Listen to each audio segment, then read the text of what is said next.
الحمدللہ وکفی والصلاة والسلام علی عبادہ الذین اصطفیٰ خصوصاً علی افضلہم وخاتم النبیین محمد الامین وعلی آلہ وصحبہ اجمعین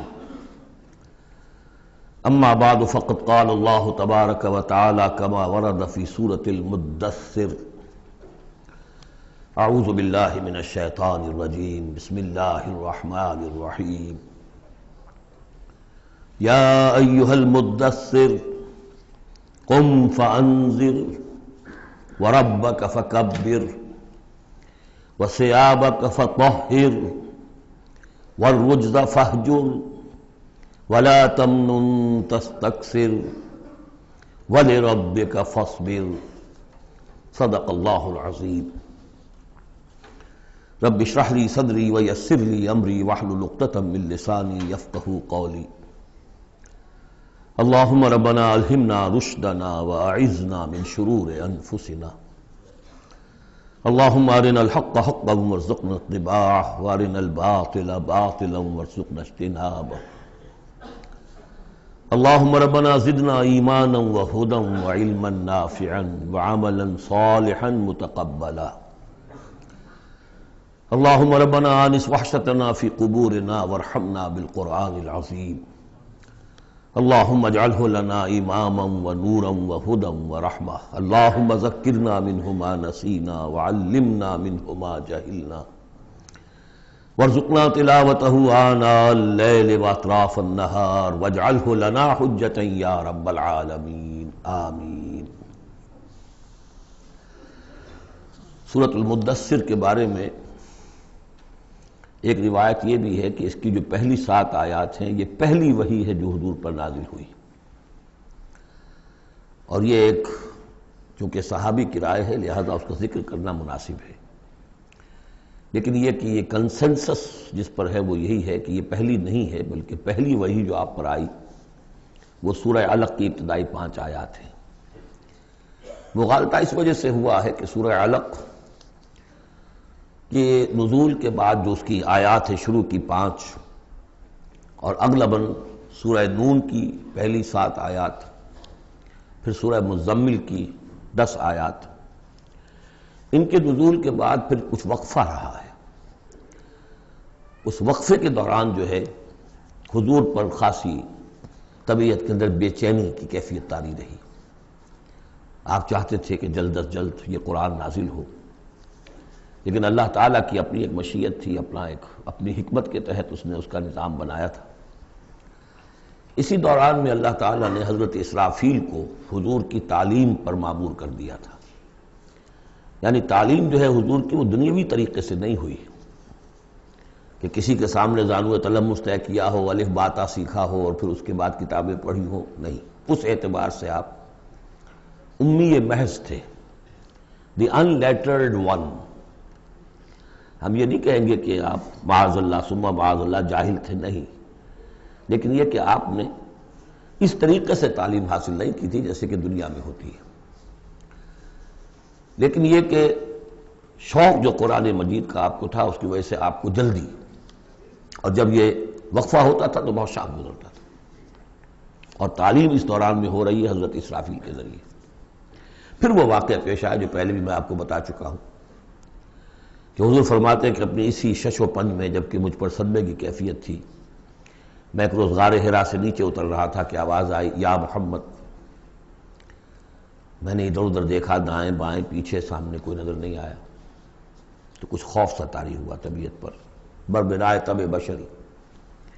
تھوڑی دیر چند قدم آگے گیا، پھر یا محمد، پھر وہی کیفیت ہوئی میرے ساتھ۔ اب زیادہ تشویش لاحق ہو گئی، کوئی نظر نہیں آ رہا، پکار رہا ہے کوئی۔ تیسری مرتبہ یا محمد کہا تو اچانک آپ کی نگاہ اٹھی تو حضرت جبرائیل، وہی فرشتہ کہ جو غار حرا میں آیا تھا، اس کو آپ نے دیکھا کہ وہ پورے افق پر اس طریقے سے ہے کہ پورا افق اس سے بھر گیا ہے، اصل ملک کی صورت میں دیکھا۔ غار حرا میں کس کیفیت میں آیا تھا یہ بعد میں آپ کو بتاؤں گا، لیکن یہ کہ وہ مشابہت تو ایسی تھی کہ حضور نے پہچان لیا کہ یہ وہی فرشتہ ہے جو غار حرا میں آیا تھا، لیکن یہ کہ شکل یہ بالکل مختلف، یہ اصل ملک کی شکل تھی جس کو دیکھا ہے آپ نے ان آنکھوں سے۔ تو اس پر آپ پر دہشت طاری ہوئی ہے اور آپ گھر آئے ہیں اور آپ پر کپ کپی سی طاری تھی، جیسے پہلی وحی کے وقت ہوئی تھی کیفیت وہی اس کے بعد بھی ہوئی ہے۔ پھر یہ سورہ مدثر کی یہ 7 آیات آپ پر نازل ہوئی ہے۔ تو اس حوالے سے یہ پہلی وحی ہے، لیکن پہلی وحی ہے پہلی فترت کے بعد، پہلا وقفہ جو ہوا وحی کے اندر اس کے بعد پہلی وحی ہے۔ اور اس سے جیسا کہ میں آپ کو بتا چکا ہوں آغاز ہوتا ہے حضور کی رسالت کا، جبکہ سورہ علق سے آغاز ہوا ہے حضور کی نبوت کا۔ آغاز نہیں کہنا چاہیے، ظہور ہوا ہے۔ نبی تو پیدائشی طور پر نبی ہوتا ہے، لیکن ظہور کا وقت ہوتا ہے جبکہ پھر وحی کا آغاز ہو۔ تو ظہور نبوت جو ہے وہ ہے سورہ علق کی آیات سے، اور یہ ہے در حقیقت کہ جس سے کہ آپ کی رسالت کا آغاز ہوا۔ اس کا جوڑا تھا سورہ مزمل، وہ ہم نے رات پڑھ لیا۔ کم سے کم یہ چیز دیکھ لیجئے کہ ان دونوں کا بھی آغاز بالکل یا ایھا المزمل یا ایھا المدثر، اے کمبل میں لپٹ کر لیٹنے والے اور اے لحاف میں یا کسی اور کپڑے میں لپٹ کر لیٹنے والے، قم، وہاں بھی قم یہاں بھی قم، اب کھڑے ہو جاؤ۔ وہاں قیام اللیل، یہاں قیام النہار کہہ لیجئے اس کو۔ وہ رات کا قیام تھا، یہ دن کا قیام ہے۔ اس رات کے قیام سے آپ کے اندر روحانی ترقی کو بڑھانا مقصود تھا، تاکہ جو بھاری بوجھ آپ کے کندھوں پر یہ سورہ مدثر کی آیات کے حوالے سے آنے والا ہے، اگرچہ آپ معراج انسانیت میں پہلے سے فائز تھے، وَإِنَّكَ لَعَلَىٰ خُلُقٍ عَظِيمٍ، یہ تو ہم سورہ نون میں پڑھ چکے ہیں، لیکن یہ کہ اس بوجھ کو اٹھانے کے لیے عام انسانی اخلاق سے بھی بلندتر روحانی طاقت کی ضرورت تھی، اور وہ اسی طریقے سے پیدا ہو سکتی تھی کہ یہ قرآن مجید کو آپ خوب کوٹ کوٹ کر اپنے اندر اس کو داخل کیجئے، جذب کیجئے۔ رتل القرآن ترتیلا، ہیمر اٹ ڈاؤن۔ حالانکہ کتنا قرآن اس تک نازل ہوا تھا، مطلب repeat repeat and repeat and repeat, جیسے آپ زور زور سے کسی چیز کو ہیمر کرنے کے لیے ٹھوک رہے ہیں تو اس کو ہیمر کرتے ہیں۔ تو میں تو یہی لفظ استعمال کرتا ہوں، قرآن کو hammer it down into your heart, آپ کے دل میں، آپ کے پورے وجود میں یہ سرات کر جائے، جس کو اقبال نے خوبصورتی سے کہا، چوں بجاں در رفت جاں دیگر شود، جب جان کے اندر یہ قرآن سرایت کرتا ہے۔ اب یہ جو سورہ مدثر ہے، اس میں البتہ اس کی پہلی 3 آیات بڑی اہم ہیں، اور اس کو اچھی طرح سمجھ لیجئے۔ ایک ایک آیت کو سمجھیے، یا ایھا المزمل یا ایھا المدثر، ان دونوں سے ایک بات سمجھ لیجئے کہ حضور کی زندگی کا ایک خاص دور ہے جو ان کے پس منظر میں ہے، جب آپ پر غور و فکر کا، سوچ بچار کا غلبہ ہو گیا تھا۔ آپ ایک بڑے عملی انسان تھے، میں آپ کو بتا چکا ہوں، بچپن اسرت میں گزرا ہے، پھر لڑکپن، اور پھر اور جو ہے جس کو ہم کہتے ہیں ایڈولسنس، وہ بھی سخت مشقت میں گزری ہے۔ پھر آپ نے کاروبار کیا ہے تو ایک سمجھیے کہ ملازم کی حیثیت سے یا عامل کی حیثیت سے کیا ہے، سرمایہ آپ کے پاس تو تھا نہیں، سرمایہ دوسروں کا ہوتا تھا۔ پھر ایسا ہوا ہے کہ اللہ تعالیٰ نے حضرت خدیجہ رضی اللہ تعالیٰ عنہا کا رجحان پیدا کر دیا، شادی ہو گئی، تو کم سے کم یہ کہ دنیاوی اعتبار سے، مالی اعتبار سے آپ اب اطمینان بخش صورت پیدا ہو گئی۔ پھر آپ نے کاروبار کیا، کھل کر کاروبار کیا، لیکن اچانک حضرت عائشہ صدیقہ فرماتی ہیں جب آپ کی عمر شریف 40 برس کے لگ بھگ ہوئی تو آپ کے اندر خلوت گزینی محبوب ہو گئی، حبب الیہ خلا، ملنا جلنا اب طبیعت مائل نہیں ہے۔ پہلے ہم کہہ سکتے ہیں کسی طور سے ایکسٹروورٹ انداز بھی تھا، لیکن اب اس کا وہ بیلنسنگ پارٹ آ رہا ہے انٹروورٹ کا، اب غور و فکر اندرونی۔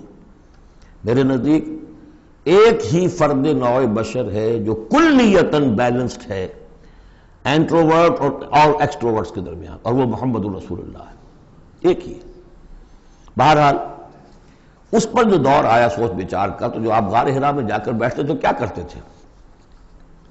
الفاظ حدیث میں آئے ہیں حضرت عائشہ سے جو منقول ہے، کان یتحنث فی، وہاں کچھ عبادت کرتے تھے۔ اب عبادت کیا کرتے تھے؟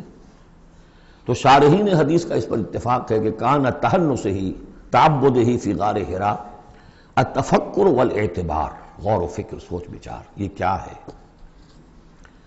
معاشرے کی حالت کیا ہے، اخلاقی زوال کی انتہا ہے، اس پر غور و فکر کہ اسی عرصے میں پھر وحی آئی. اس پر ایک اور اس غور و فکر پر ایک تشویش، ایک بوجھ، ایک ذمہ داری کا احساس. یہ دو چیزیں جب مل گئیں تو اب آپ کی طبیعت میں جب کسی شخص کے اوپر اس طرح سے تفکر کا غلبہ ہو جائے، متفکر ہو جائے وہ، اور وہ پھر کہیں کمبل لیا لیٹ گئے، کہیں اور اسی طریقے سے، تو یہ جو سوچ بچار کا دور تھا اس کی گویا کہ تعبیر کی گئی یا ایھا المزمل قوم، اب کھڑے ہو جاؤ. یہ سوچ بچار کا دور اب ختم ہو جانا چاہیے. اب آپ کی عملی زندگی کا آغاز ہے. یا ایھا المدثر قم، وہ قیام اللیل، یہ قیام النہار. قیام النہار میں جو آپ کے ذمہ رسالت کی ذمہ داری ہے وہ کیا ہے؟ قم فانذر، خبردار کرو. اس پر ہم بہت غور کر چکے ہیں کہ نبی کی دعوت کے لیے سب سے اہم اصطلاح یہی ہے، انذار. سورہ انعام سے شروع ہو گیا تھا، قل اوحی الی ھذا القرآن لانذرکم بہ ومن بلغ، کہہ دیجئے یہ قرآن مجھ پر وحی کیا گیا ہے تاکہ میں اس کے ذریعے سے تمہیں خبردار کروں. تو خبردار کرنا کہ یہ نہ سمجھو کہ بس یہ جیسے حیوانات ہیں یہاں پیدا ہوئے، چرا چگا، ختم ہو گئے، نسیاں منسیاں ہو گئے. تم حیوان نہیں ہو، کچھ اور ہو. تمہارے اندر اللہ نے اپنی روح پھونکی ہے، عظیم ترین امانت کائنات کی، جسے نہ پہاڑ اٹھا سکے نہ آسمان اٹھا سکے. وہ امانت ہے جو تم نے اٹھائی ہے، اور اس امانت کی جواب دہی ہے، ذمہ داری ہے، اس کی اکاؤنٹیبلٹی ہے. تمہیں سب کو مرنے کے بعد اٹھا لیا جائے گا. واللہ لتموتن کما تنامون ثم لتبعثن کما تستيقظون ثم لتحسبن بما تعملون ثم لتجزون بالاحسان احسانا وبالسوء سوءا وانها لجنة ابدا او لنار ابدا. یہ ہے انذار. نبی کی دعوت کا نقطہ آغاز انذار آخرت. لیکن اس کا ہدف کیا ہے؟ اس کا ہدف جو ہے کوئی خانقاہی نظام بنانا نہیں ہے. اس کا ہدف صرف کوئی تعلیم و تعلم کا نظام قائم کرنا نہیں ہے. ہدف کیا ہے؟ ربک فکبر، اپنے رب کو بڑا کرو. کیا مطلب ہے؟ رب تو بڑا ہے، کیا بڑا کریں گے؟ اس کی بڑائی مانی نہیں جا رہی، اس کے خلاف بغاوت ہے. ظہر الفساد فی البر والبحر، اس کی بڑائی منواؤ، اس کی بڑائی نافذ کرو. اسی کے لیے یہی لفظ ہے، وہ نیوکلیس ہے جس سے کہ پھر یوں سمجھیے بیج ہے یا گٹھلی ہے جس سے کہ تمام الفاظ نکلے ہیں. اقامت الدین، دین کو قائم کرو. لِیُظْہِرَہُ عَلَى الدِّینِ کُلِّہ، تاکہ اس دین حق کو تمام کے تمام نظام دین پر، نظام زندگی پر نافذ کیا جائے، غالب کیا جائے. مختلف اصطلاحات ہیں. لِتَکُونَ کَلِمَۃُ اللہِ الْعُلْیَا، تاکہ اللہ کی بات سب سے اونچی ہو جائے. وَیَکُونَ الدِّینُ کُلُّہُ لِلَّهِ، دین کل کا کل اللہ کے لیے. یہ سب کیا ہے؟ تکبیر رب. وَرَبَّكَ فَكَبِّرْ. تو یہ تین آیتیں اس اعتبار سے کہ حضور کا ایک خاص دور، تدبر، تفکر، پھر فکر مندی، یہ بھی بتا دیا تھا ورقہ ابن نوفل نے. اب دیکھیے انہیں صحابی نہیں سمجھا جاتا. کیوں؟ کہ ان کا انتقال فوراً ہو گیا تھا. اس کے بعد جب رسالت کا حکم آیا ہے اس وقت وہ موجود نہیں تھے. تصدیق کی ہے انہوں نے، نبوت کی تصدیق کی ہے. ان کا یہ وہی ناموس ہے. جب حضرت خدیجہ لے کر گئی حضرت ورقہ کے پاس کہ عمزاد میرے چچا کے بیٹے، ذرا دیکھیے یہ آپ کے بھائی کو کیا ہوا ہے، کیا تجربہ انہیں پیش آیا ہے. وہ کہا کیا تم نے دیکھا؟ آپ نے بیان کیا کہ ہاں یہ وہی ناموس ہے جو موسیٰ پر اور عیسیٰ پر نازل ہوا تھا، اور کاش کہ میں اس وقت تک زندہ رہوں جب تمہاری قوم تمہیں اس شہر سے نکال دے گی. تو اتنے پریشان ہوئے حضور، حیران ہوئے. اب مخرجیہم، کیا وہ مجھے یہاں سے نکال دیں گے؟ توقع نہیں. وہ تو مجھ سے بڑی محبت کرتے ہیں، میرے قدموں تلے اپنی نگاہیں بچھاتے ہیں، ہر جگہ مجھے خوش آمدید کہا جاتا ہے، کیسے ممکن مجھے نکال دیں گے؟ کہا کہ نہیں، یہ پیغام جس کے ذمے بھی آیا ہے اس پیغام کا پہنچانا، اس کی قوم اس کی دشمن ہو جاتی ہے. تو اب یہ تشویش ہے نا حضور کو. یہ دور ہے در حقیقت یا ایھا المزمل قم، یا ایھا المدثر قم. اب یہ جوڑے ہونے کا کانسیپٹ بھی سامنے ہو گیا. وہ قم اللیل ہے اور یہ قم فی النہار ہے. یہاں دعوت اور رسالت کا معاملہ ہے، کیونکہ ان آیات کے نزول سے قبل ابھی آپ کو اپنی دعوت کی تبلیغ کا حکم ملا ہی نہیں تھا. تو چونکہ ورقہ ابن نوفل کا انتقال ہو گیا، ان کا شمار جو ہے صحابہ میں نہیں ہوتا۔ اب اس کے بعد مزید جو آیات ہیں، وَثِيَابَكَ فَطَهِّرْ، اپنے کپڑوں کو پاک کر رکھنے کا اہتمام کیجیے۔ اب ان کی بہت صوفیانہ طرز پہ بھی تعبیر کی گئی ہے۔ ثیاب سے مطلب جو ہے وہ کپڑے نہیں ہے صرف، بلکہ دل بھی ہے۔ وَالرُّجْزَ فَاجُر، ہر قسم کی گندگی سے، گندگی ظاہری ہو اور یا باطنی ہو۔ باطنی گندگی ہے کہ اللہ کے سوا کسی اور سے لو لگی ہوئی ہو، اس شرک کو اندر سے کاٹیے، اور کوئی نجاست ہے تو اس کو باہر سے صاف کیجیے۔ وَلَا تَمْنُن تَسْتَكْثِرْ، اور دیکھیے ایسا نہ کیجیے کہ کسی پریشان دھرے کہ آپ کو جواب میں اس سے بھلا خیر کوئی ملے۔ آدمی کرتا ہے میں دے رہا ہوں، یہ ملے گا واپس، یہ بھی کبھی دے گا، آپ اس کو زیادہ چاہنے کی توقع میں نہ دیجیے۔ یہ تو عام ترجمہ کیا گیا ہے، لیکن مجھے پسند ہے جو مولانا اصلاحی صاحب نے ترجمہ کیا ہے۔ وَلَا تَمْنُن، منن کے معنی توڑنے کے بھی ہوتے ہیں، کاٹ دینا۔ وَلَا تَمْنُن، دیکھو اپنی اس جد و جہد کو، اپنی اس جو بھی آپ کے ذمہ فرض منصبی عائد کیا گیا ہے، اس کے ضمن میں اپنی کوشش کو منقطع نہ کر دینا، جو بھی حالات ہوں جاری رکھنا۔ تستکثر، بہت بڑے نتیجے نکلیں گے انشاءاللہ، کثرت کے ساتھ آپ کو وقت تو لگے گا، لیکن یہ کہ پھر آپ کا جو ہے بول بالا ہوگا۔ وَلِرَبِّكَ فَاصْبِرْ، اور اپنے رب کے لیے صبر کیجیے۔ اور یہ میں عرض کر چکا ہوں، صبر کے ساتھ لام آ جائے تو انتظار کیجیے، اپنے رب کے حکم کا انتظار کیا کیجیے، جو بھی حکم آئے اس پر عمل کیجیے۔ یہ 7 آیات ہیں۔ تو یوں سمجھیے کہ اس سورت کا ایک خاص جو ہے مناسبت قائم ہوتی ہے سورہ علق سے۔ اس سورت کے بھی 3 حصے ہیں، کل ہم دیکھیں گے انشاءاللہ۔ اس سورت کے بھی 3 حصے ہیں۔ پہلے حصے میں تو حضور سے یہ خطاب آ گیا، مکمل ہو گیا 7 آیات میں۔ اب اس کے بعد 3 آیات میں قیامت کا نقشہ کھینچا گیا۔ فَإِذَا نُقِرَ فِي النَّاقُورِ، جب سور میں پھونکا جائے گا، فَذَلِكَ يَوْمَئِذٍ يَوْمٌ عَسِيرٌ، تو وہ دن بہت سخت دن ہوگا۔ عَلَى الْكَافِرِينَ غَيْرُ يَسِيرٌ، کافروں پر وہ ہلکا نہیں ہوگا۔ یہ وہی دن ہے جس کے بارے میں سورہ مزمل میں ہم پڑھ چکے ہیں۔ یَوْمًا يَجْعَلُ الْوِلْدَانَ شِيبًا السَّمَاءُ مُنْفَطِرٌ بِهِ، پھٹ پڑنے کو ہے آسمان اس کے ساتھ، اور وہ دن ایسا ہے کہ جو بچوں کو بوڑھا کر دے گا۔ اور تیسرا حصہ وہی ذرنی، جیسا کہ سورہ مزمل میں بھی ہم دیکھ چکے ہیں، سورہ نور میں بھی دیکھ چکے ہیں۔ وَذَرْنِي وَمَنْ خَلَقْتُ وَحِيدًا، چھوڑیے مجھ کو اور اس کو جس کو میں نے بنایا ہے اکلوتا، اکیلا۔ اس کے بارے میں اجماع ہے کہ یہ آیات جو ہیں ولید بن مغیرہ کے لیے نازل ہوئی۔ بڑی جائیدادیں تھیں اس کی دونوں شہروں میں، قریتین عظیم جو ایک مکہ اور ایک طائف، ٹوین سٹیز تھی، اور اس کی جائیداد، اس کے باغات، پیسے بہت، اللہ نے اولاد بہت دی تھی۔ خود یہ اکلوتا تھا اپنے ماں باپ کا، وحیدہ بنایا میں نے اسے، اکیلا تھا وہ۔ وَجَعَلْتُ لَهُ مَالًا مَمْدُودًا، اور اسے میں نے بہت سا مال دے دیا جو پھیلا ہوا مال ہے، شہروں کے اندر جائیداد ہے بکھری ہوئی ہے۔ وَبَنِينَ شُهُودًا، اور بیٹے میں نے دیے اسے جو اس کے نگاہوں کے سامنے رہتے ہیں۔ یہ بھی کسی شخص کی تونگری اور مرفہ الحالی کی علامت ہے کہ بیٹے اس کی نگاہوں کے سامنے ہوں، وہ ایکسپورٹ نہ ہو گئے ہوں امریکہ اور یورپ، معلوم ہوا کہ وہ تو گئے ہوئے ہیں بیٹے، ان کو دیکھنے کو بھی آنکھیں ترستیاں ہیں، سمجھے آپ، وہ تو پھر معلوم ہوا کہ کوئی بڑی ہی پتلی حالت ہے۔ شہودہ، بیٹے سامنے موجود ہیں۔ وَمَهَّدتُّ لَهُ تَمْهِيدًا، میں نے اس کے لیے خوب بستر بچھا دیا تھا، خوب تمہید کی تھی۔ ثُمَّ يَطْمَعُ أَنْ أَزِيدَ، پھر وہ چاہتا ہے کہ میں اور بھی دوں اسے، کلا، بس اب نہیں۔ إِنَّهُ كَانَ لِآيَاتِنَا عَنِيدًا، یقیناً وہ ہماری آیات کا مخالف اور دشمن بن گیا۔ وہ یہ تھا کہ ذہین بھی بہت تھا یہ شخص، اور یہ محسوس کرتا تھا کہ جو وہ محمد کہہ رہے ہیں ٹھیک ہے، لیکن یہ کہ یہ ساری میری جائیدادیں، میرے رشتے، میری دوستیاں، میری چودراہٹ، اس سب کا رسک میں کیسے لے لوں؟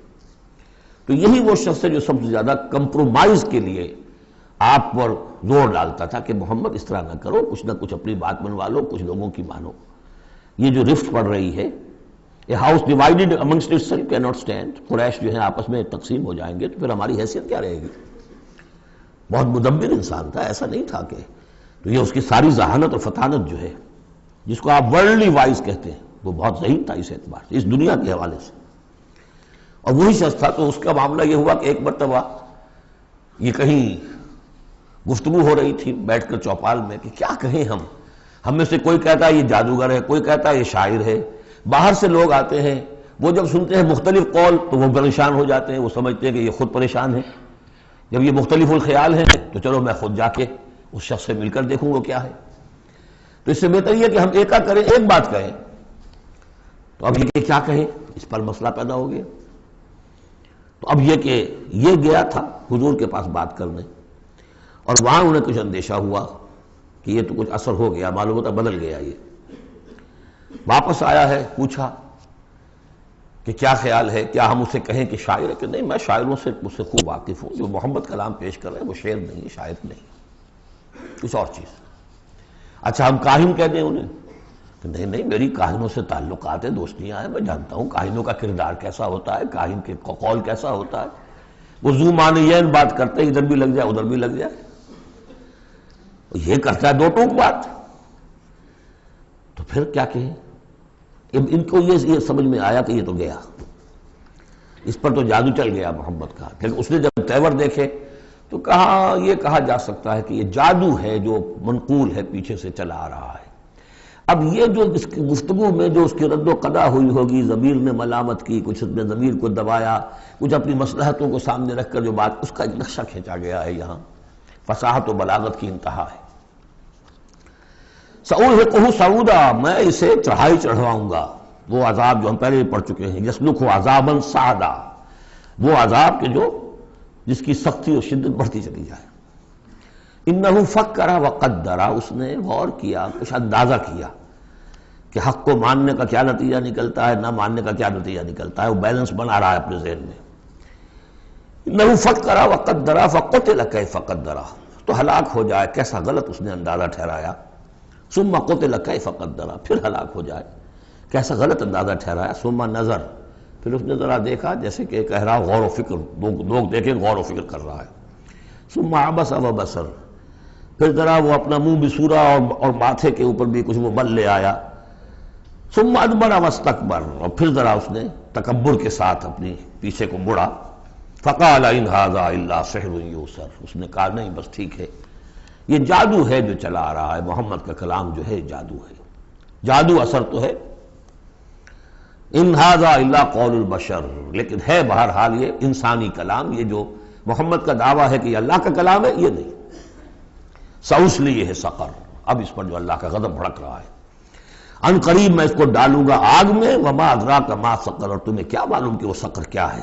لا تبقی ولا تذر، نہ باقی رہنے دے گی نہ چھوڑے گی، موت بھی نہیں آئے گی۔ لواحۃ للبشر، انسان کی کھال کو جھلس ڈالے گی۔ علیہا 19، اور اس پر 19 ہیں داروغہ، سرہنگ 19۔ یہاں تک تو یہ یوں سمجھیے کہ اسی آہنگ میں بات چلی آ رہی ہے، وہی چھوٹی چھوٹی آیتیں، وہی انداز، وہی فلو۔ آگے بڑی طویل آیت آ گئی ہے، یہ بالکل سورہ مزمل کی طرح ہے۔ وہاں جو طویل پھر آیت آئی ہے جس پر کہ ایک پورا رکوع مشتمل ہے، وہ بعد میں نازل ہوئی ہے۔ تو یہ آیت بھی بعد میں نازل ہوئی ہے۔ لوگوں نے کہا ہوگا یہ 19 کیا، کچھ تماشا بنا لیا لوگوں نے، اچھا بھائی 19 ہی فرشتے صرف وہاں، تو کوئی ڈر کی بات نہیں ہے۔ کسی نے کہا 10 کو تو میں نبٹ لوں گا، باقی کا تم بندوبست کر لینا، 19 ہی ہے نا، تو ایسی کون سی بڑی تعداد ہے۔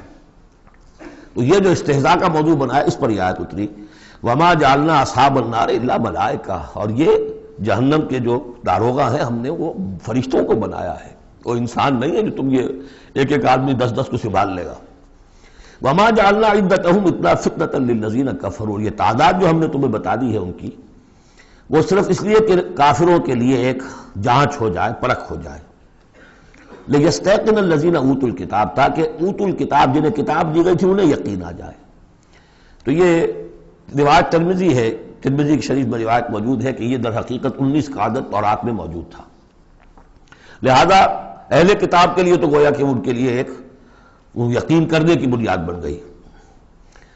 لیستیقن الذین اوتوا الکتاب ویزداد الذین آمنوا ایمانا، اہل ایمان کے تو ایمان میں اضافہ ہوگا، وہ جو بھی اللہ کی طرف سے وحی پڑھ کر سنائیں گے محمد رسول اللہ، ان کا ایمان کامل ہے، ان کے ایمان میں اضافہ ہوگا۔ ولا یرتاب الذین اوتوا الکتاب والمؤمنون، اور تاکہ نہ شک میں پڑے نہ تو وہ اہل کتاب جن کو پہلی کتاب دی گئی تھی اور نہ مسلمان۔ وَلَا يَقُولَ الَّذِينَ فِي قُلُوبِهِم مَرَضٌ، اور تاکہ کہیں وہ لوگ جن کے دلوں میں روگ ہے، جو حق کو ماننا نہیں چاہتے۔ وَالْكَافِرُونَ، اور کافر جو طے کر چکے ہیں کہ ہم نے کسی صورت ماننا ہی نہیں ہے۔ ماذا اراد اللہ بہذا، مسئلہ یہ کیا اللہ نے 19 کا اعداد کر کے کیا مراد ہے اس سے۔ کذالک یضل اللہ من یشاء، اسی طرح اللہ تعالیٰ گمراہ کر دیتا ہے جس کو چاہتا ہے، ویہدی من یشاء، اور ہدایت دیتا ہے جس کو چاہتا ہے۔ وما یعلم جنود ربک الا هو، اور تیرے رب کے جو لشکر ہیں انہیں تو کوئی جانتا ہی نہیں سوائے اس کے. وما ہی الا ذکری للبشر، اور یہ جو آیات قرآنیہ ہیں، یہ مؤنث آیا ہے تو آیات کے اوپر اس کو لے جائیے، یہ کچھ نہیں ہے سوائے اس کے کہ انسانوں کے لیے یاد دہانی ہے، نصیحت ہے، تذکیر ہے، تذکرہ ہے. اب یہ 31ویں آیت تھی کہ جو اتنی لمبی تھی، وما جعلنا اصحاب النار الا ملائکہ سے شروع ہو کر یہ صاحب بتا رہا ہے کہ اس کا اسلوب مختلف ہے، یہ یا مدنی دور کی ہے یا یہ کہ بہرحال یعنی یوں سمجھیے کہ ہجرت سے متصل قبل کی، جیسے وہ آیت میں آپ کو بتا چکا ہوں. اب یہاں سے پھر وہی آہنگ شروع ہو رہا ہے جو پہلے تھا. کلا والقمر واللیل اذ ادبر والصبح اذا اسفر انہا لإحدی الکبر. کیوں نہیں، قسم ہے چاند کی، اور قسم ہے رات کی جبکہ وہ پیٹھ موڑے، پیٹھ پھیرے جانے لگے. والصبح اذا اسفر، اور قسم ہے صبح کی جبکہ وہ روشن ہو جاتی ہے، روشن کر دیتی ہے. اس میں اشارہ ہو رہا ہے در حقیقت کہ فترت وحی کی رات چلی آ رہی تھی. 600 برس سے نزول وحی کا سلسلہ منقطع تھا، وہ جس کا انہوں نے جنات میں تذکرہ کیا تھا من بعد کتاب موسیٰ. اس میں بس روشنی ہوتی تھی تو ایسی ہی جیسے کہ مستعار روشنی چاند کی روشنی ہوتی ہے جو راتوں کو بھی ہوتی ہے، بس اس درجے میں ہدایت آسمانی اور ہدایت خداوندی دنیا میں رہ گئی تھی. لیکن اب محمد الرسول اللہ کی رسالت و نبوت کا خورشید طلوع ہو گیا ہے، اب دن روشن ہو گیا. کلا والقمر واللیل اذ ادبر والصبح اذا اسفر، ان تین کو قسموں کو ذرا یاد رکھیے گا، یہ آگے چل کر بڑی اہمیت کے ساتھ ان کا حوالہ پھر آئے گا کہ رات کی تاریکی تھی، اب رات جا رہی ہے، اور اس میں جو تھی صرف چاند کی روشنی تھی جو مستعار تھی.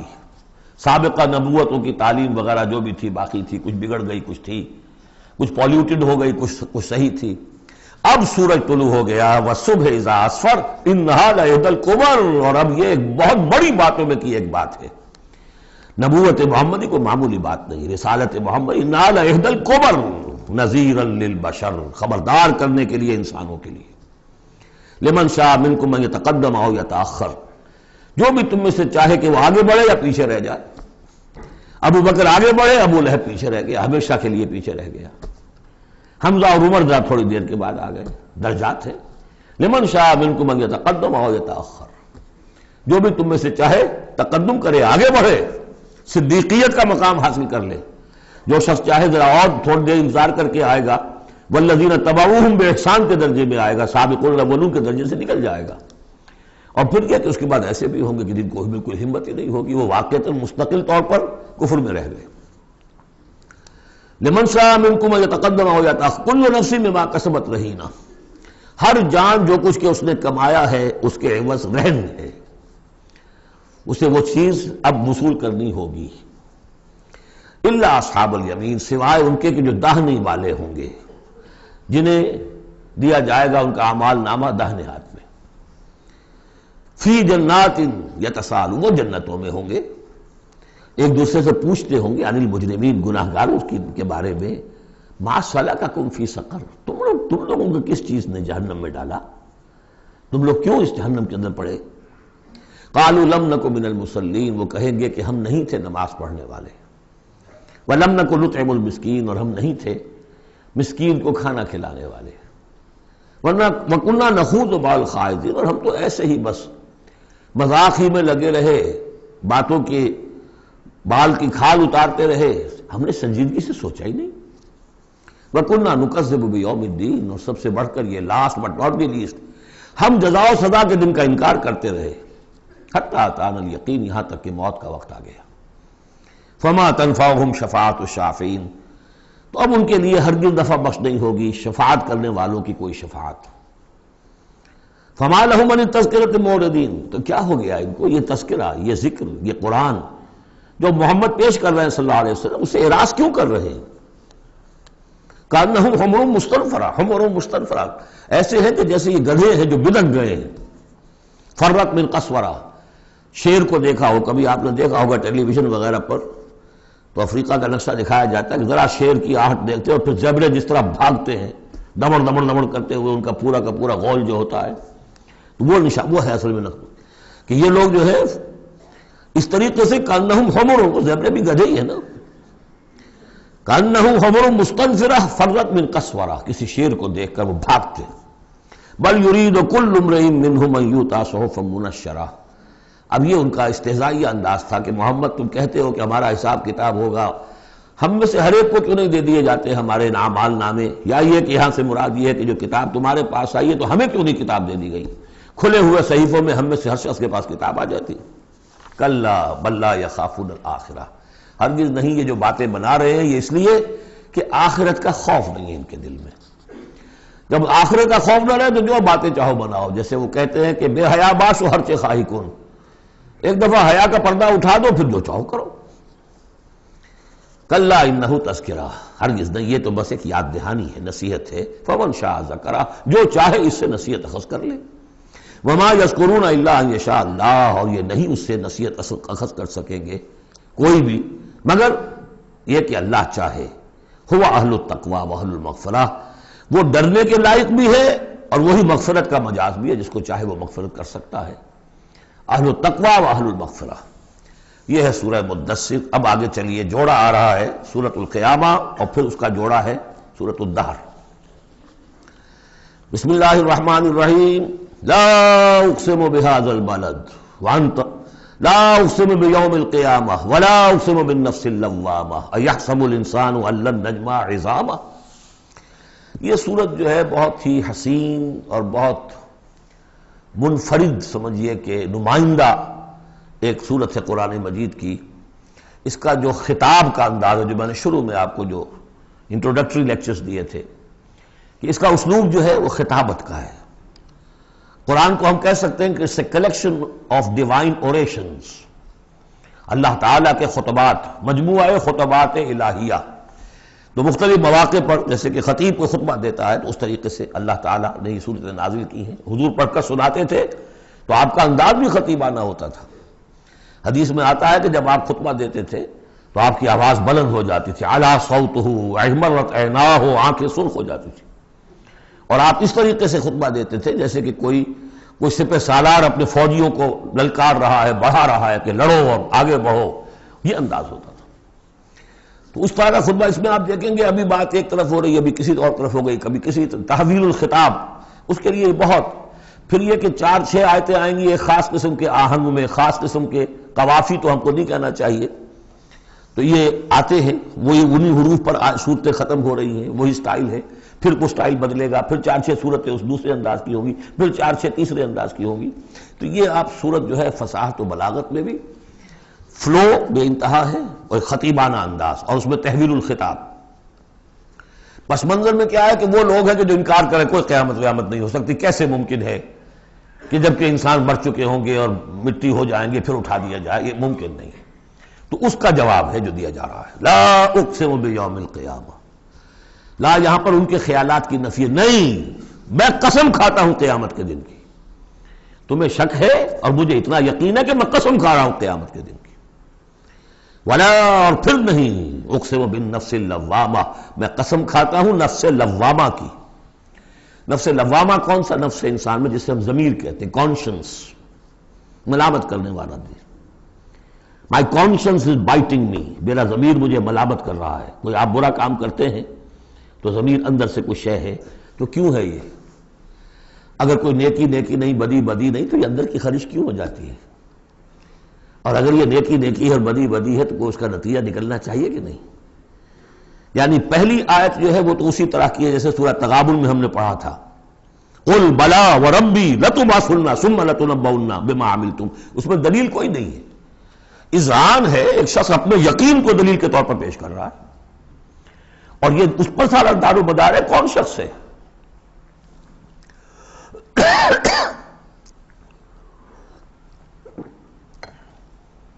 ایسا شخص کہ جس سے کبھی کوئی جھوٹ کا تجربہ کسی کو نہیں ہوا، وہ کہہ رہا ہے.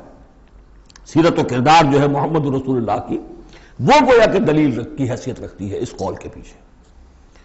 لا اقسم بیوم القیامہ ولا اقسم بالنفس اللوامہ، یہ تمہارے اندر موجود ہے قیامت کی دلیل، تمہارا ضمیر، تمہارا کانشنس. ایحسب الانسان ان لن نجمع عظامہ، کیا انسان یہ گمان کرتا ہے ہم اس کی ہڈیاں جمع نہیں کر سکیں گے؟ بلا قادرین، کیوں نہیں، ہم پوری طرح قادر ہیں علی ان نسوی بنانا، یہاں کننا محذوف سمجھنا چاہیے، بلا کننا قادرین علی ان نسوی بنانا، بس کہ ہم اس کی ایک ایک کوڑ کو برابر کر دیں گے۔ بل یرید الانسان لیفجر امامہ، اصل سبب جو ہے آخرت کے انکار کا وہ یہ ہے کہ انسان چاہتا ہے کہ فسق و فجور جس کا عادی ہو گیا اسے جاری رکھے، حرام خوری چھوڑنی نہیں، جس عیش کا خوگر ہو گیا ہوں اس کو چھوڑ نہیں سکتا، قیامت کو مانوں گا تو پھر دیکھنا پڑے گا کیا غلط ہے کیا صحیح ہے، کیا جائز ہے کیا ناجائز ہے۔ اس لیے جیسے کہ بلی کو دیکھ کر کبوتر آنکھ بند کر لے، اب ظاہر بات ہے کہ وہ بلی تو نہیں ختم ہو جائے گی، در حقیقت یہ قیامت سے آنکھیں چراتے ہیں، آنکھیں بند کر رہے ہیں، اس لیے کہ انہیں پتا ہے کہ ہم نے کیا آگے بھیجا ہے اور آگے بھی کرنے کا وہی ارادہ ہے۔ بل یرید الانسان لیفجر امامہ یسأل ایان یوم القیامہ، پوچھتا ہے بڑے استہزائی انداز میں، اچھا جی کب ہوگا یہ قیامت کا دن؟ تو جواب بھی اسی انداز میں ہے، یوم ہم علی النار یفتنون کی طرح۔ فرمایا فاذا برق البصر، جب وہ قیامت آئے گی نگاہیں چدھیا جائیں گی، خسف القمر، چاند بے نور ہو جائے گا، یا یہ کہ چاند دھس جائے گا سورج کے اندر، وجمع الشمس والقمر، اور سورج اور چاند یکجا کر دیے جائیں گے۔ یہ جو ہے کشش ثقل کا جو باہمی ثقل ہے ان کروں کا، اس کے نظام میں ذرا سی کہیں گڑبڑ ہو اور پھر تو یہ سب کے سب ایک دوسرے سے ٹکرائیں گے۔ فَإِذَا بَرِقَ الْبَصَرُ وَخَسَفَ الْقَمَرُ وَجُمِعَ الشَّمْسُ وَالْقَمَرُ يَقُولُ الْإِنسَانُ يَوْمَئِذٍ أَيْنَ الْمَفَرُّ، یہی انسان اس دن کہے گا ہے کوئی جگہ بھاگ جانے کی؟ کلا، نہیں، لا وزر، کوئی ٹھکانہ نہیں ہے۔ الی ربک یومئذ المستقر، اس دن تو تمہیں اپنے رب ہی کے حضور میں جا کھڑے ہونا ہے۔ یربع الانسان یومئذ بما قدم واخر، اور جتلا دیا جائے گا انسان کو اس دن جو کچھ اس نے آگے بھیجا ہوگا جو پیچھے چھوڑا ہوگا۔ ہم اعمال نیک ہوں یا بد ہوں اس کا کچھ حصہ آگے بھیج دیتے ہیں اپنی زندگی میں، کچھ اس کے پیچھے جو اثرات چلتے ہیں اس کا حساب بھی بعد میں جاری رہتا ہے، وہ ڈیبٹ کریڈٹ جو ہے ہمارے کھاتے میں ہوتا رہے گا۔ تم نے یہ نیک کام شروع کیا تھا، آگے آگے پھیل رہا ہے، تو جو اور اس کام میں شریک ہے ان کا اجر بھی رہے گا، وہ پورا رہے گا، ان کے اجر میں سے کمی نہیں ہوگی، لیکن اتنا ہی حساب آپ کے کام میں بھی درج ہوتا رہے گا۔ اسی طریقے سے کسی نے برا کام شروع کیا تھا، جب تک جہاں تک اس کے اثرات جائیں گے تو انسان کو بتا دیا جائے گا یہ تو آپ نے اپنی موت سے پہلے آگے ہی بھیج دیا تھا، یہ تو آپ کے وہ اعمال ہیں، اور یہ ذرا وہ ہے پیچھے اس کے جو اثرات ہیں۔ بل الانسان علی نفسہ بصیرہ، اور انسان کو تو جتلانے کی ضرورت بھی نہیں ہوگی کہ بتایا جائے، ہر انسان کو خود معلوم ہوگا کہ میں کتنے پانی میں ہوں۔ انسان اپنے نفس پر خود بصیرت رکھتا ہے۔ وَلَوْ أَلْقَىٰ مَعَاذِيرًا، چاہے کتنے ہی وہ بہانے پیش کرے۔ ہوتا ہے کہ انسان کوئی شخص جو ہے بڑا چرب زبان ہے اور وہ اپنے آپ کو بالکل ریشنلائز کر لیتا ہے اپنے طرز عمل کو، میں نے ٹھیک کیا، صحیح کیا، کوئی غلط بات نہیں ہے، عذرات موجود ہیں، تو معترضین کی تو زبان بند ہو جاتی ہے، اب کچھ نہیں کہہ سکتے، لیکن یہ کہ اس کا دل اس کو بتا رہا ہوتا ہے کہ تو جھوٹا ہے۔ بل الانسان علی نفسہ بصیرہ ولو القیٰ معاذیرہ لا تحرک بہ لسانک لتعجل بہ، عجلت والا مضمون یہ بالکل ابتدا میں یہاں آیا تھا۔ اے نبی آپ اس قرآن کے، اب دیکھیے اب گفتگو حضور سے شروع ہو گئی، ابھی تک انسان جو منکرین تھے ان کی بات ہو رہی تھی، شروع میں امامہ، عظامہ، قیامہ، اور اس کے بعد بصر، قمر، مفر، وزر، مستقر، اب یہ پھر اس کے بعد بصیرہ، معاذیرہ، اب اس کے بعد اور بدل رہے ہیں۔ لا تحرک بہ لسانک لتعجل بہ، آپ اس قرآن کے ذریعے سے قرآن کے ساتھ اپنی زبان کو تیزی سے حرکت نہ دیں کہ جلدی سے آپ اس کو یاد کر لیں۔ ان علینا جمعہ وقرآنہ، ہمارے ذمے ہے اس کو جمع کر دینا اور پڑھوا دینا، جمع بھی کر دینا کہ اس میں سے کوئی حصہ جو ہے آپ بھولیں نہیں، اور قرآن بھی اس کی ترتیب بھی ہم بتاتے جائیں گے کہ اب جو وحی آئی ہے اس کو کہاں رکھنا ہے تاکہ اس کی ترتیب معین ہو جائے۔ فَإِذَا قَرَأْنَاهُ فَاتَّبِعْ قُرْآنَهُ، پھر جب ہم پڑھوائیں اس کو جس ترتیب سے اسی کی پیروی کیجیے گا۔ یہ ترتیب وہ ہے ترتیب مصحف جس کے تحت کے قرآن مرتب کیا گیا، اور ہم مانتے ہیں کہ یہ ترتیب نزول کی نہیں ہے، نزول کے ساتھ ہی اللہ تعالیٰ کا حکم آتا تھا کہ اب یہ وہی فلاں جگہ ہوگی۔ ثم ان علینا بیانہ، پھر ہمارے ذمے ہے اس کو واضح کر دینا بھی، جیسے کہ ہم دیکھ چکے ہیں قرآن مجید کی تبیین کرتا ہے۔ سورہ نساء میں دو احکام کے بارے میں آئے گا، یستفتونک، اور حالانکہ وہ حکم آ چکا ہے سورہ نساء میں پہلے، لیکن لوگوں نے سوال کیا تو قل اللہ یفتیکم فی الکلالہ، تو کہو اللہ واضح کر دیتا ہے، تم پر ابھی واضح نہیں ہوئی کلالہ کی بات، لو واضح کر دیتا۔ تو قرآن کے اندر بھی بعد میں واضح کر دی گئی چیزیں، اور یہ کہ پھر حدیث جو ہے سب سے بڑی شے ہے کہ جو اس کی بیان کرنے والی ہے۔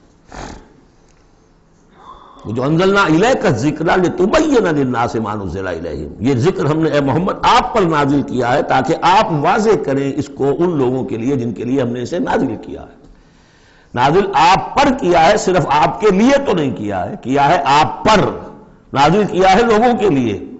اب ان کو واضح کرنا، اس کے اندر کہیں اگر کوئی اشکال ہو تو اسے حل کرنا، کہیں کوئی اگر اجمال ہے تو اس کی تفصیل بیان کرنا، یہ آپ کا کام۔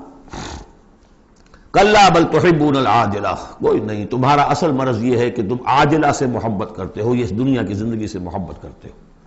دیکھیے اب پھر خطاب شروع ہو گیا کفار سے۔ وَتَذَرُونَ الْآخِرَةَ، اور آخرت کو تم چھوڑ دیتے ہو، نظر انداز کر دیتے ہو۔ وجوہ یومئذ ناظرہ، حالانکہ بہت سے چہرے اس دن ہوں گے تر و تازہ۔ میدان قیامت میں کھڑے ہوں گے تو جیسے اسکول چلڈرن کھڑے ہوتے ہیں اپنا رزلٹ سننے کے لیے، تو بعضوں کے چہرے کھلے ہوتے ہیں، پہلے سے معلوم ہے انہیں کیا کچھ کر کے آئے تھے، اور بعض کے چہروں کے پر دھواں ہے، اس لیے ہے کہ انہیں پتا ہے کہ کیا ہی کچھ نہیں تھا، فیل تو ہونا ہی ہونا ہے۔ تو چاہے اب رزلٹ ڈکلیئر نہیں ہوا، رزلٹ ان کے چہروں پر لکھا ہوا ہے۔ تو وجوہ یومئذ ناظرہ، بہت سے چہرے ہوں گے تر و تازہ، الی ربہا ناظرہ، اپنے رب کی طرف دیکھتے ہوئے۔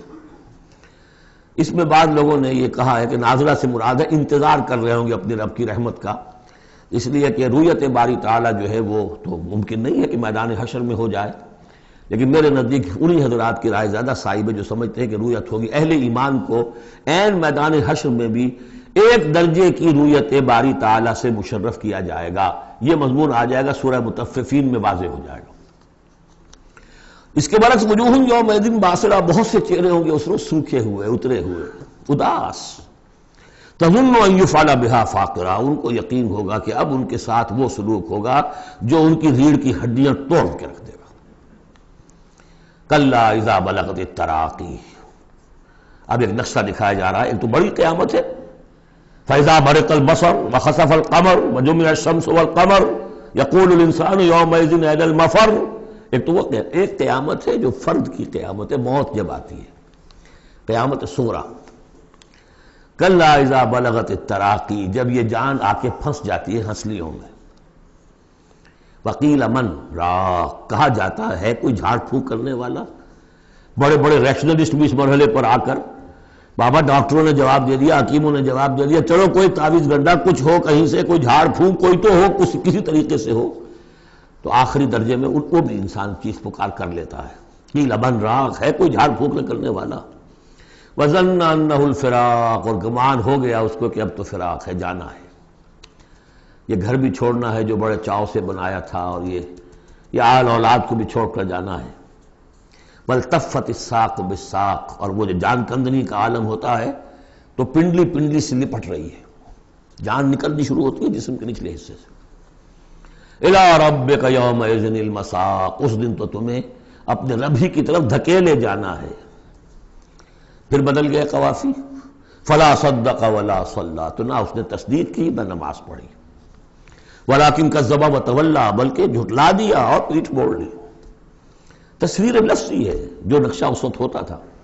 ثم ذهب الى اهله يتمطى، اور پھر چلا اپنے گھر والوں کے پاس اکڑتا ہوا جا رہا ہے۔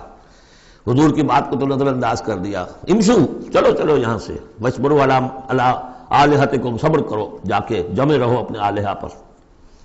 ذهب الى اهله يتمطى، اولیٰ لک فاولیٰ ثم اولیٰ لک فاولیٰ، افسوس ہے تجھ پر اور افسوس ہے تجھ پر، اور پھر افسوس ہے تجھ پر اور پھر افسوس ہے تجھ پر۔ اَيَحْسَبُ الْإِنسَانُ أَن يُتْرَكَ سُدًى، کیا انسان یہ سمجھتا ہے کہ اسے یوں ہی چھوڑ دیا جائے گا، کوئی باز پرس نہیں، کوئی حساب کتاب نہیں، کوئی جواب طلبی نہیں، کوئی اجر نہیں، کوئی سزا نہیں، کوئی جزا نہیں۔ أَلَمْ يَكُنْ نُطْفَةً مِّن مَّنِيٍّ يُمْنَىٰ، کیا نہیں تھا وہ ایک گندے پانی کی بوند جو ٹپکائی گئی۔ ثُمَّ كَانَ عَلَقًا، پھر وہ ایک جوک کے مانند تھا کہ جو رحم مادر کی دیوار کے ساتھ چمٹی ہوئی تھی۔ عَلَقَةً فَخَلَقَ فَسَوَّىٰ، پھر اسی کو اس نے بنایا، اسی میں نقش و نگار بنا دیے، اسی میں آنکھیں آ گئیں، اسی میں کان آ گئے، اسی میں کیا کیا بنایا۔ فی ظلمات ثلاث، تین پردوں کے اندر۔ فجعل منہ الزوجین، اسی سے بنا دیے، کسی کو نر کسی کو مادہ، کسی کو مؤنث کسی کو مذکر۔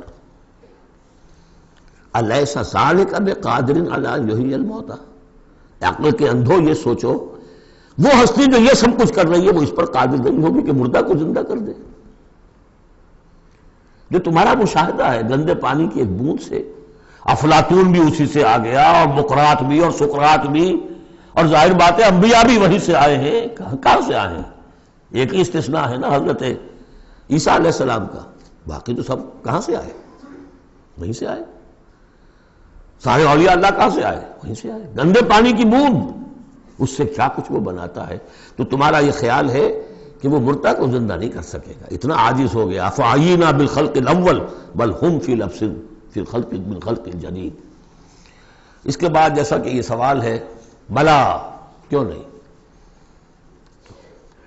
پروردگار یقیناً الیس ذلک بقادر بلا نشہد انک قادر علی ان تحیی الموتى، ہم اس پر گواہ ہیں۔ سورۃ الدہر۔ اب دیکھیے جس مضمون سے سورہ قیامہ ختم ہوئی تھی جوڑا وہاں سے شروع ہو رہا ہے۔ الم یکن نطفۃ من منی یمنی ثم خلق فسوی، آپ نے دیکھ لیا۔ اب دیکھیے بسم اللہ الرحمن الرحیم، هل اتى على الانسان حین من الدہر لم یکن شیئا مذکورا، کیا انسان پر نہیں آیا تھا ایک وقت ایسا بھی اس دہر میں سے، اس زمانے میں سے انسان نکلا ہے نا۔ قلزم ہستی سے تو ابھرا ہے مانند حباب، تو قلزم ٹائم، اس ٹائم کا بھی ایک بہت بڑا سمندر ہے، اسی سے ہم ابھر کر آئے ہیں۔ هل اتى على الانسان حین من الدہر لم یکن شیئا مذکورا، قابل ذکر شے ہی نہیں تھا وہ۔ کوئی پسند کرتا ہے اس کا ذکر کرنا؟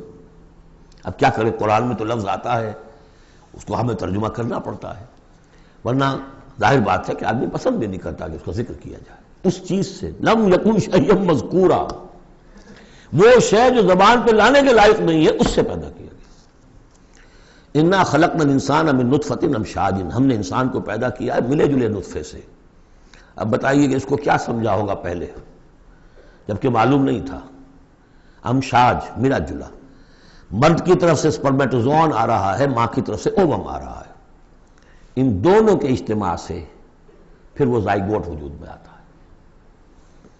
نبتلی ہے، اور پھر اس کو ہم مختلف ادوار میں سے گزار رہے ہیں، نطفہ اور علقہ اور مضغہ، ہم الٹتے پلٹتے رہے اسے، یا اس کا یہ مطلب یہ بھی ہے کہ ہم نے یہ تخلیق کی ہے اسے جانچنے کے لیے، پرکھنے کے لیے، ابتلا کے لیے۔ فَجَعَلْنَاهُ سَمِيعًا بَصِيرًا، پھر ہم نے اس کو بنا دیا سننے والا، دیکھنے والا۔ اِنَّا هَدَيْنَاهُ السَّبِيلَ، اور پھر ہم نے اسے راہ سجھا دی۔ فطرت کے اندر وہ راہ کی ہدایت موجود ہے، ایمان ہے ہماری روح کے اندر۔ ہدیناہ السبیل، ہم نے وہ راستہ دکھایا ہوا ہے اس کو، اندھا بہرا نہیں بھیجا دنیا کے اندر، ایک اسے ظاہری آنکھ دی ہے، ایک باطنی آنکھ بھی دی ہے اسے، روح پھونکی ہے اس میں۔ انا ہدینا سبیل، اور اس کے بعد اس کو آزادی دے دی، اما شاکرا و اما کفورا، چاہے تو شکر گزار بن کر زندگی گزارے اور چاہے ناشکرا ہو کر۔ البتہ ان دونوں حالتوں میں انجام مختلف ہوگا۔ انا اعتدنا للکافرین سلاسل واغلالا وسعیرا، کافروں کے لیے ہم نے تیار کر رکھی ہے زنجیریں اور طوق اور دہتی ہوئی آگ۔ اس کے برعکس ان الابرار یشربون من کاس کان مزاجھا کافورا، ہمارے نیکوکار بندے جو ہوں گے وہ پیئیں گے اس پیالے میں سے جس میں کافور کی ملونی ہوگی، شراب طہور اور اس میں کافور ملی ہوئی۔ عین یشرب بہا عباد اللہ یفجرونہا تفجیرا، اور یہ چشمہ ہوگا جس کے پاس بیٹھ کر، جس کے کنارے بیٹھ کر پیئیں گے اللہ کے بندے، اور وہ اس چشمے کو جس طرح چاہیں گے اپنے اپنے علاقوں کے اندر اس کی شاخیں نکال کر لے جائیں گے۔ یوفون بالنذر، وہ نذر کو پورا کرتے ہیں۔ وَيَخَافُونَ يَوْمًا كَانَ شَرُّهُ مُسْتَطِيرًا، اور ڈرتے رہتے ہیں اس دن سے جس کا کہ شر پھیل جانے والی شے، قیامت کا دن۔ وَيُطْعِمُونَ الطَّعَامَ عَلَىٰ حُبِّهِ مِسْكِينًا وَيَتِيمًا وَأَسِيرًا، اور کھانا کھلاتے ہیں وہ اس کی محبت پر یا اس کی محبت کے علی الرغم، دونوں ترجمے اس کے، اللہ کی محبت میں کھلاتے ہیں کھانا، یا اس کھانے یا مال کی محبت کے علی الرغم کھلاتے ہیں۔ نفس میں تو اس کے بخل ہے، شوق ہے، لیکن یہ کہ اس شوق کے خلاف وہ کام کر رہا ہے، حل چلا رہا ہے اپنے اس دل کے اندر۔ متصدقین ان المصدقین والمصدقات وقرضوا اللہ قرضا حسنا، مسکینا و یتیما و اسیرا، مسکین کو، یتیم کو اور اسیر کو۔ انما نطعمکم لوجہ اللہ، یہ بھی کہتے جاتے ہیں ہم آپ کو یہ کھانا کھلا رہے ہیں صرف اللہ کو راضی کرنے کے لیے، لا نرید منکم جزاء ولا شکورا، آپ سے ہمیں نہ کوئی بدلہ چاہیے یہاں تک کہ شکریہ بھی نہیں چاہیے، ہم تو جو کام کر رہے ہیں صرف اپنے رب کو راضی کرنے کے لیے۔ انا نخاف من ربنا یوما عبوسا قمطریرا، ہمیں ڈر ہے اپنے رب کی طرف سے ایک ایسے دن کا کہ جس کی اداسی جو ہے وہ بڑی سختی ہوگی۔ قمطریرا، عبوسا قمطریرا کہتے ہیں کسی شخص کو جس کے چہرے پہ کبھی مسکراہٹ آتی نہ ہو، منہ سے قمطریرا ہے۔ وہ دن ایسا ہوگا کہ اس دن کسی کے چہرے پر مسکراہٹ نظر نہیں آئے گی۔ فَوَقَاهُمُ اللَّهُ شَرَّ ذَلِكَ الْيَوْمِ، تو اس دن کے شر سے اللہ تعالیٰ اپنے ان بچوں کو، اپنے ان بندوں کو بچا لے گا۔ وَلَقَّاهُمْ نَضْرَةً وَسُرُورًا، اور ان کو ملاقات کرا دے گا ان کے لیے تو اب جو وہاں پر استقبال کرنے والی ہوگی تر و تازگی اور سرور اور مسرت۔ وَجَزَاهُمْ بِمَا صَبَرُوا، اور بدلہ دے گا انہیں ان کے صبر کا، جو انہوں نے صبر کیا دنیا میں، حلال پر اکتفا کی، اپنے فرائض ادا کیے، چاہے فاقے آ گئے، چاہے جان دینی پڑ گئی، تو اس کے ان صبر کے بدلے میں انہیں ملے گا جنت رہنے کے لیے، حریر ریشم پوشاک کے لیے پہننے کے لیے، متکئین فیہا علی الارائک، بیٹھے ہوئے ہوں گے اس میں تختوں کے اوپر، لا یرون فیہا شمسا ولا زمہریرا، نہیں دیکھیں گے اس میں کوئی سختی نہ دھوپ کی اور نہ ٹھر کی۔ زمہریر بہت سخت سردی جس میں کم کبھی طاری ہو جائے، دھوپ جو ہے سخت تیز گرم، یہ شکل ہوگی نہیں، معتدل موسم ہر وقت۔ بدانیۃ علیہم ظلالھا، اور اس کے جو سائے ہیں وہ ان کے اوپر پھیلے ہوئے ہوں گے، جھکے ہوئے ہوں گے۔ وذللت قطوفھا تذلیلا، اور درختوں کے جو خوشے ہوں گے پھلوں کے وہ بھی نیچے کی طرف لٹکے ہوئے ہوں گے۔ ویطاف علیہم بآنیۃ من فضۃ واکواب کانت قواریر، اور ان پر گردش میں ہوں گے لوگ جو بھی ان کے خادم ہوں گے، وہ ایسے برتن لے کے کہ جو چاندی کے ہوں گے، اور ایسے آپ خورے یا کپ کہ جو شیشے کے بنے ہوں گے، لیکن یہ شیشہ نہیں ہوگا، قواریر من فضۃ، چاندی ایسی ہوگی کہ جس کے تھرو آپ دیکھ سکیں وہ چاندی جو ہے ہوگی چاندی لیکن شیشے کے مانند، قواریر من فضۃ قدروھا تقدیرا، جس کو کہ بڑے اس کے پیمانے اور ماپ بنا کر رکھے گئے ہیں، ان لوگوں نے بنا دیے۔ وَيُسْقَوْنَ فِيهَا كَأْسًا كَانَ مِزَاجُهَا زَنْجَبِيلًا، پلائے جائیں گے اس میں وہ جام کہ جس میں ملونی ہوگی سونٹ کی، عَيْنًا فِيهَا تُسَمَّىٰ سَلْسَبِيلًا، یہ بھی ایک چشمہ ہوگا جنت میں جس کا نام ہے سلسبیل۔ وَيَطُوفُ عَلَيْهِمْ وِلْدَانٌ مُخَلَّدُونَ، اور ان پر ہر وقت گردش میں رہیں گے ان کے وہ لڑکے، وہ چھوکرے، وہ ان کے بوائز، ان کے خادم جو ہمیشہ اسی عمر کے اسی شکل میں رہیں گے۔ اذا رأیتہم حسبتہم لؤلؤا منثورا، اور وہ بھی جب تم انہیں دیکھو گے محسوس کرو گے کہ جیسے یہ تو لؤلؤا موتی ہے بکھرے ہوئے، وہ بھی نہایت خوبصورت ہوں گے۔ وَإِذَا رَأَيْتَ ثَمَّ رَأَيْتَ نَعِيمًا وَمُلْكًا كَبِيرًا، جہاں بھی دیکھو گے وہیں دیکھو گے کہ نعمتیں ہی نعمتیں ہیں اور بڑی بادشاہی ہے جو اللہ نے دے دی ہے اپنے ان نیک بندوں کو۔ عَالِيَهُمْ ثِيَابُ سُنْدُسٍ خُضْرٌ وَإِسْتَبْرَقٍ، ان کے اوپر ہوں گے کپڑے باریک ریشم کے، سبز وَإِسْتَبْرَقٍ، اور گاڑھے کے، نیچے کے جسم کے لیے گاڑھا لباس اور اوپر کے لیے باریک لباس۔ وَأَحُلُّوا أَسَاوِرَ مِن فِضَّةٍ، اور انہیں کنگن پہنائے جائیں گے چاندی کے۔ وَسَقَاهُمْ رَبُّهُمْ شَرَابًا طَهُورًا، اور پلائے گا انہیں ان کا پروردگار پاک مشروب شراب جو پاک ہوگا۔ إِنَّ هَذَا كَانَ لَكُمْ جَزَاءً، اور کہا جائے گا یہ آپ لوگوں کا بدلہ ہے۔ وَكَانَ سَعْيُكُمْ مَشْكُورًا، اور یقیناً آپ کی جد و جہد، آپ کی بھاگ دوڑ دنیا میں جو آپ نے کی اللہ کے لیے، اللہ کے دین کے لیے، وہ سفل ہوئی، مقبول ہو گئی، اس لیے آپ کو یہ چیزیں بدلے میں ملی۔ اِنَّا نَحْنُ نَزَّلْنَا عَلَيْكَ الْقُرْآنَ تَنزِيلًا، اے نبی ہم نے آپ پر اس قرآن کو اتارا ہے بطرز تنزیل، تھوڑا تھوڑا کر کے۔ فَاصْبِرْ لِحُکْمِ رَبِّكَ، بس انتظار کیجئے اپنے رب کے فیصلے کا، یعنی آپ جلدی نہ کیجئے، یہ وہاں اس کے مقابلے میں آ گیا۔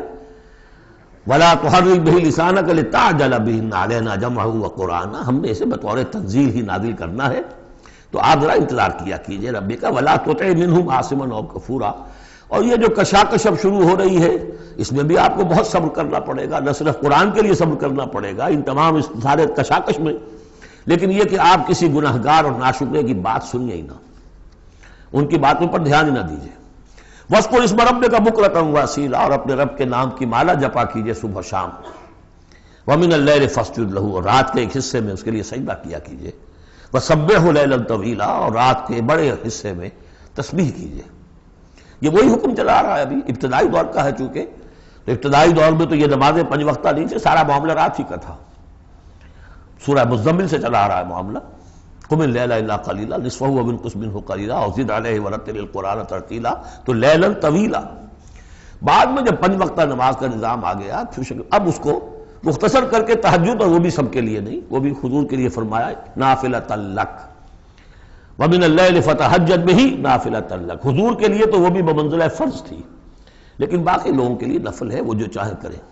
لیکن حضور کے لیے بھی وہ نفل جو ہے وہ فرض کے حکم میں ہے، یعنی نفلی فرض ہے، وہ اضافی فرض ہے کہ باقی سب نمازیں فرض ہیں ہی ہے، ایک اضافی فرض ہے آپ کے لیے نافلۃ لک، باقی سب کے لیے وہ نفل ہے۔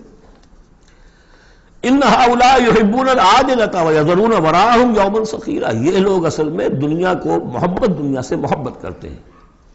دیکھیے وہی مضمون آ گیا جو سورہ قیامہ میں، کلا بل تحبون العاجلۃ وتذرون الآخرہ وجوہ یومئذ ناظرۃ الی ربہا ناظرہ۔ تو ان ہؤلاء یحبون العاجلۃ ویذرون وراءہم یوما ثقیلا، یہ محبت کرتے ہیں اس عاجلہ سے، اس نقد زندگی سے، فوری زندگی کو، اور چھوڑے بیٹھے ہوئے ہیں جو ان کے پیچھے ایک بڑا بھاری دن آنے والا قیامت کا دن، اس کا تصور نکالا ہوا ہے۔ یوما یجعل الولدان شیبا السماء منفطر بہ وراءہم یوما ثقیلا، جو ان کے پیچھے بھاری دن ہے۔ نحن خلقناہم وشددنا اسرہم، ہم نے ہی ان کو تخلیق فرمایا اور ان کے جوڑ خوب مضبوط باندھے ہیں۔ وَإِذَا شِئْنَا بَدَّلْنَا أَمْثَالَهُمْ تَبْدِيلًا، جب چاہیں گے ان جیسے اور لے آئیں گے ان کو بدل کر۔ مجھے تیسرا مقام ہے کہ جس سے دلیل یہ ملتی ہے کہ جب باعث بعد الموت ہوگا تو ہم جیسے ہمارا جسم ہے ویسا ہی جسم ہمیں دیا جائے گا۔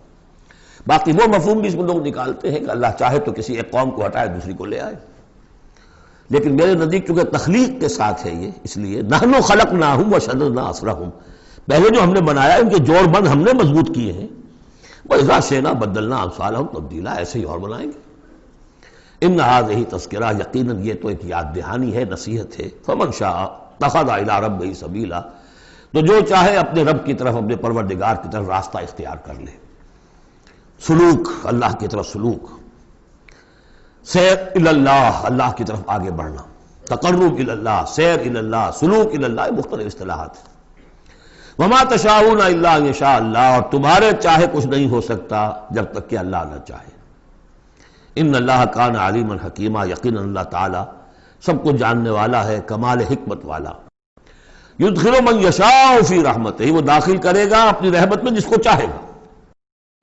اب اس میں یشاء کا فاعل یہ بھی ہو سکتا ہے جو چاہے گا کہ داخل ہو، یعنی جو ہم نے سورہ بنی اسرائیل میں پڑھا تھا، ومن کان یرید الآخرۃ ومن اراد الآخرۃ وسعی لہا سعیہا وہو مومن، جس شخص نے آخرت کو اپنا اصل مقصود بنا لیا اور اس کے لیے محنت کی ویسی جیسی کہ اس کے لیے محنت کی جانی چاہیے اور وہ مومن ہو، فاولئک کان سعیہم مشکورا، ان کی سعی اور جہد جو ہے اللہ کے ہاں قبول ہوگی۔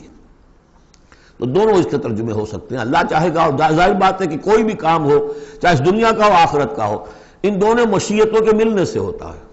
میں نے چاہا کہ اس شے کو اٹھاؤں، اللہ کا اذن ہوا تو میں اٹھا سکتا ہوں، ورنہ نہیں۔ تو کوئی کام بھی ہم نہیں کر سکتے۔ میں نے آپ سے عرض کیا تھا اہل سنت کے ہاں ہمارے اعمال بھی مخلوق ہیں اللہ کے، واللہ خلقکم وما تعملون، اللہ نے تمہیں بھی پیدا کیا اور جو تمہارے عمل ہیں ان کو بھی پیدا اللہ کرتا ہے۔ ہم قاسم اعمال ہیں اپنے نیت اور ارادے کی وجہ سے، لیکن خالق اعمال اللہ ہی ہے۔ وما تشاءون الا ان یشاء اللہ ان اللہ کان علیما حکیما یدخل من یشاء فی رحمتہ والظالمین اعد لهم عذابا علیما، باقی رہ گئے ظالم، گناہگار، مشرک، ان کے لیے تو اس نے خوب تیار کیا ہوا ہے بہت ہی دردناک، المناک، تکلیف دہ عذاب۔ اللہم اعذنا من ذالک، اللہم اجرنا من ذالک، ربنا تقبل منا انک انت السمیع العلیم وتب علینا انک انت التواب الرحیم۔ بارک اللہ لی ولکم فی القرآن العظیم ونفعنی وإیاکم بالآیات والذکر الحکیم۔